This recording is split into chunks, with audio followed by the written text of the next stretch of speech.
ever wondered how people of the past figured out where to put roads, towns, and even territorial borders?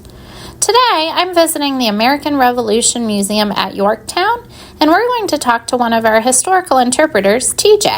Hi, TJ. Good morning. What do you have there? All right, what I have are some items that were used long ago by surveyors like George Washington, before he became president, to measure and land and make maps. So this is a circumferenture or surveyor's compass, and it allowed them to find directions. And this item is what's called a Gunter's chain, and this is essentially a type of tape measure that was used long ago to measure land.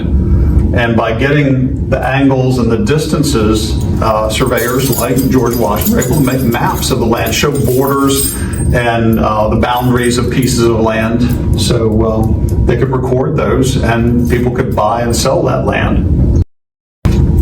So surveying is really like solving a giant puzzle, finding the size, shape, and location of land.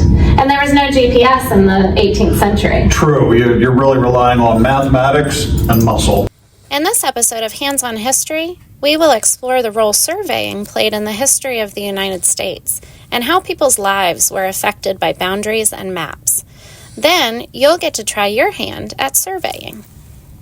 After the French and Indian War, which took place between 1754 and 1763, Britain gained vast new territory in North America.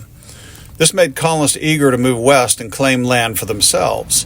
Land meant wealth, power, and opportunity, and surveyors were hired by land speculators who saw these lands in the West as great places to divide up and sell to settlers. A land warrant was like a special ticket or certificate that gave someone the right to claim a piece of land of a certain size, like 100 acres. Settlers bought land warrants from the government or received them as a reward for fighting in a war. They would take their warrant to a surveyor who would measure and map a piece of land with the appropriate size and provide a deed that officially made the land theirs. They would use a circumferenture, which is that compass, to find angles and turn them. So that was pointing in one direction. We turned a different direction. Now I've sent another surveyor down. We're going to start measuring a distance in a different direction. So he's got that Gunter's chain. Underneath the circumferenture, we're using one end of the chain, and then the other end is stretched out, and they're putting a stick called an arrow to mark the distance. Then we'll move ahead to the next spot. So we'll pull that chain out till we get to the end of it, and he'll put another arrow on the ground. This way we measure the distance.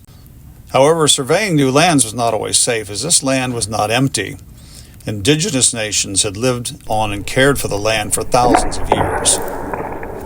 Surveying and westward expansion impacted indigenous communities who were often forced to move, fight, or sign unfair treaties.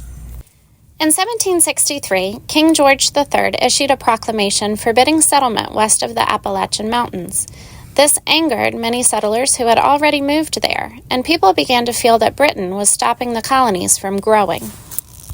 In 1774, Lord Dunmore, the royal governor of Virginia, sent soldiers and groups of armed settlers to fight the Shawnee and Mingo for land they wanted to claim in what is today Kentucky and West Virginia. Conflicts like these helped lead to the American Revolution. Many surveyors, including George Washington and Thomas Jefferson, became leaders in the push for independence.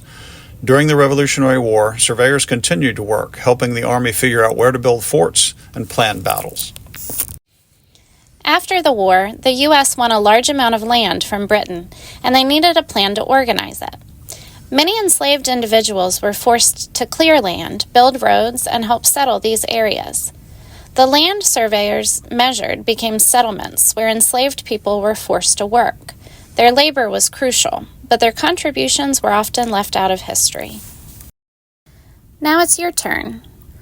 For your materials, you will need string or measuring tape, a compass or a smartphone compass app to understand directions, graph paper and a pencil to make a map, chalk, sticks, or rocks for marking boundaries. All right, choose a small area to survey. This could be a part of your backyard, a room, a playground. In video, we chose a piece of carpet that had very clear boundaries, so we could measure it pretty clearly.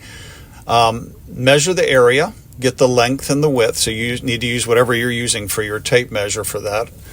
Note the direction of each side using a compass. So that would be the direction like north, south, east, or west, as you saw, again, us use on our phone.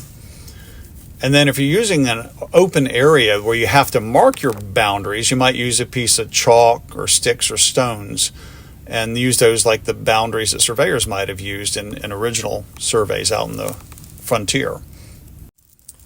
Or when you take your measurements and you want to draw them to show the piece of property, it'd probably be best to use a piece of graph paper because those squares can be used to represent different measurements. For instance, 1 square could equal 1 foot or 1 meter, depending on the size of the area you've measured. Next, you can add any landmarks inside your boundaries. If you're outside, you can add trees, large rocks, a chair. If you're inside, you can mark the furniture that is inside your room.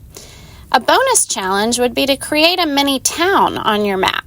Include roads, farms, or houses to show how land was divided up and developed. Early techniques laid the foundation for modern land surveying.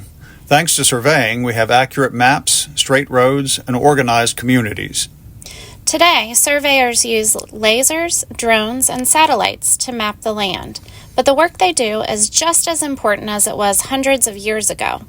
Surveyors are also working to protect the environment by mapping various ecosystems, reducing environmental impact, and protecting sensitive habitats.